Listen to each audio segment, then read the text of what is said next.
I did a little chart here. These are the silver spot prices for the year from January 3rd, 2011 on.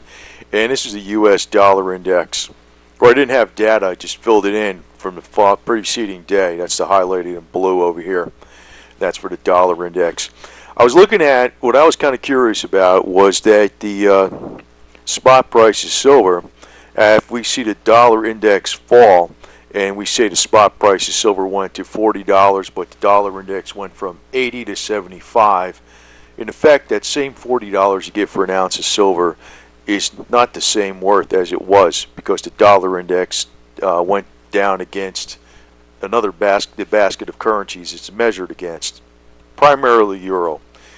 So when I was looking at these prices, and the reason I was doing this is because sometimes when you're doing an analysis from the highs to the lows and what retracements are going to be, it is a global market for the silver spot price, and it's going against all types of currencies, the yen, the euro, whatever you have, Chinese renminbi. So if there's going to be certain retracements, I guess you would have to really measure the price of silver and weight it against the dollar index to keep things all the same. So relatively speaking, like, there wasn't much of a difference in a low. It went from 26.85 to 26.41 if you used a weighted average from the beginning of the year. But I found interesting that the high would not have been 48.37. The high would have been 44.72. If you consider that the dollar index went from about 80 to 74. The dollar index depreciated or dropped significantly in the first 4 months of the year 2011. So in effect, when you're getting $48.37 for an ounce of silver, in effect those dollars were worth less than they were at the beginning of the year. And if they weren't the same, it would have been 44.72. So I think these are important things to consider, and I'm going to kind of look at some of these things in the future because maybe to judge a little bit better on when pullbacks might occur.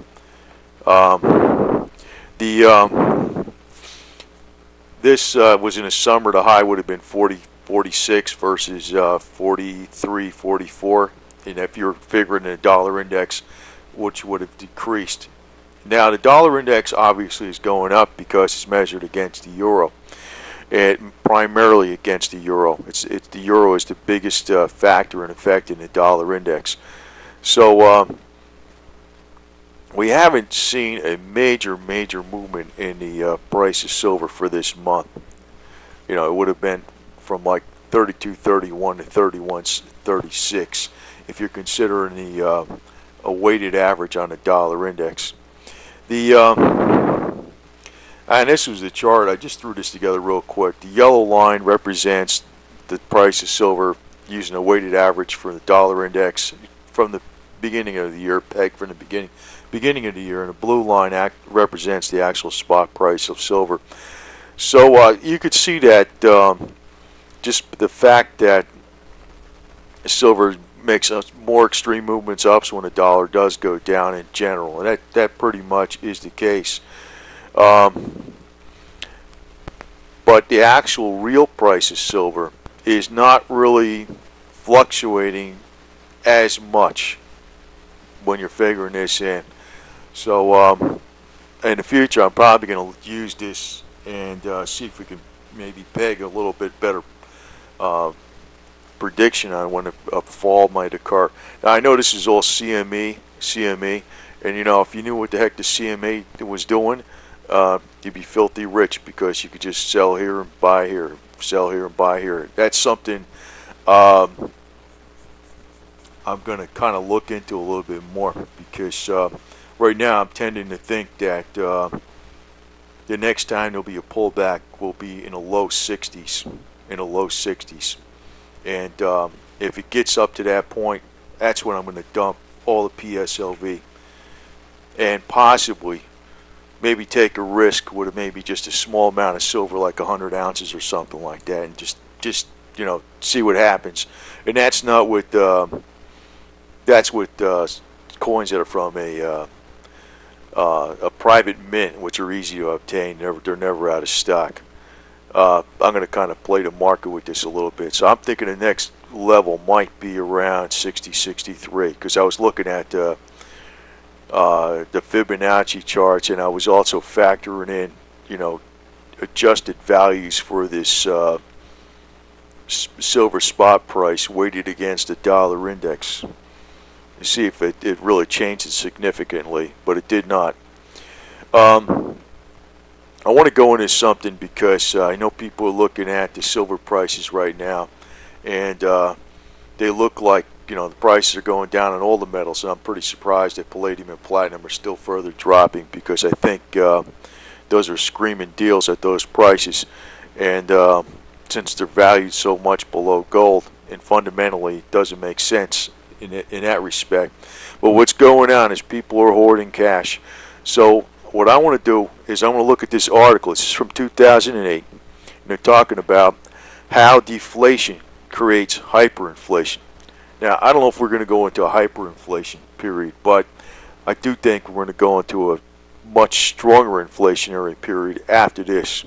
And the only safety is going to be your precious metals and commodities.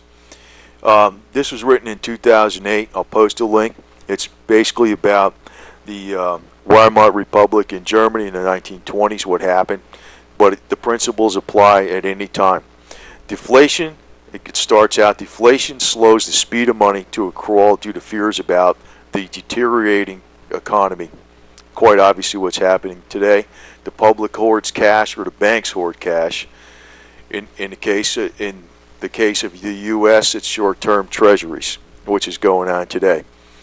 I also want to point out, well, I'll point it out a little bit later, the slowing speed of money and debt destruction forced the government to create huge quantities of cash to prevent prices and economy from collapsing. And this is what I wanted to point out. This is what's going on right now. The M2 has been going up for the last 5-6 months, but none of that money is actually reaching the goods. It's actually just being hoarded. Most of that money is being hoarded, and that's by the banks, I'd imagine, versus the public, or because it's not actually hitting the actual businesses as much. I think it's being hoarded mainly by the banks. However, because the public is hoarding cash or short-term treasuries, most of the money doesn't reach the real economy, which leads the central bank to print even more money, which I assume is going to be going on in greater quantities. In essence, cash hoarding acts as a dam, preventing the enormous quantities of printed money from affecting prices. Deflation weakens the economy until it leads to a loss of confidence, and that seems to be what's going on already. With doubts about the government's solvency growing, that's been going on, the velocity of money quickly picks up speed, and a flood of hoarded cash comes out of hiding, entering the marketplace all at once and creating hyperinflation. I'm not sure about the hyperinflation scenario, but I do think we're going to go into a period where we're going to see commodities take off like crazy. Obviously, I do like to know when the pullbacks would occur too, and if I do have any thoughts on that, I will share them on here.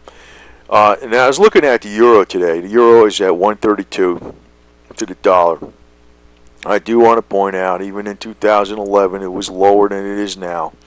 And even back when they said the euro was going to crash completely after the euro was being attacked by some hedge funds that, I think it was with George Soros. This is like a conspiracy theory, but there probably is some truth to it.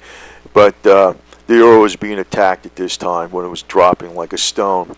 And, when you're looking at this curve, you're thinking it's going to completely go the opposite way. And what happened? It strengthened. It strengthened actually because we injected money into the European banks. I know this, but it dropped to 120 to the dollar at this time in June 2010. It did not crash despite all the forecasts. What I think might happen is they're going to twist Germany's arm somehow, and if they come out with a European-wide euro bond encompassing all the European countries that are involved in the euro, and they restructure all their debts, that would actually solve the problem for, I don't know how long, but it would solve it definitely in the short term.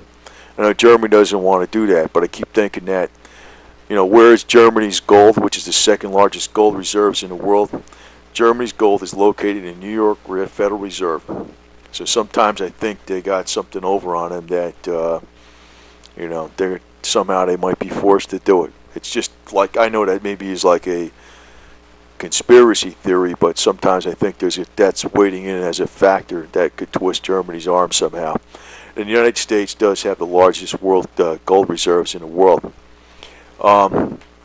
As far as what's going to happen in the near-term future, that is difficult to say. If I would have known, I definitely would have been out of this stuff and sold everything and just re-bought it in.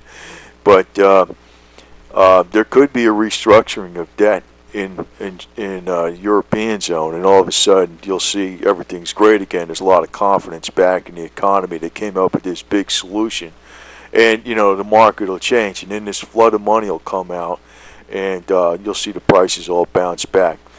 But I don't think they're going to let the euro fall, because the euro is the second largest reserve currency in the world. If the euro falls, it's going to totally devastate the entire economy. And I know they're saying like they're trying to stop it from falling, but if you were in the European zone, it would wreck Germany's economy too. And this is the shrewd game they're playing. They're tying them all together in such a way that they have to cooperate, or else they don't survive. So I think there is going to be a solution that's going to come out. I'm not too sure about Lindsey Williams' prediction on the euro. I don't put too much faith in those predictions that he's made about. You got, according to him, or according to what he was told by this oil CEO, he said you got 2 weeks after the euro falls to get out of all cash, or everything that's paper. That might be true if the euro did fall, but I don't know if it is. But if that happened, you're going to have more problems than worrying about. You're going to be worrying about a hell of a lot more stuff than that. That's a fact. So I don't know if that's going to actually happen or not. They've been talking about this for 8 million years already, and I know what all these people say, but they might come up with a solution, because the power base of the supposed elite is going to be destroyed, and I don't think they're that stupid to do that.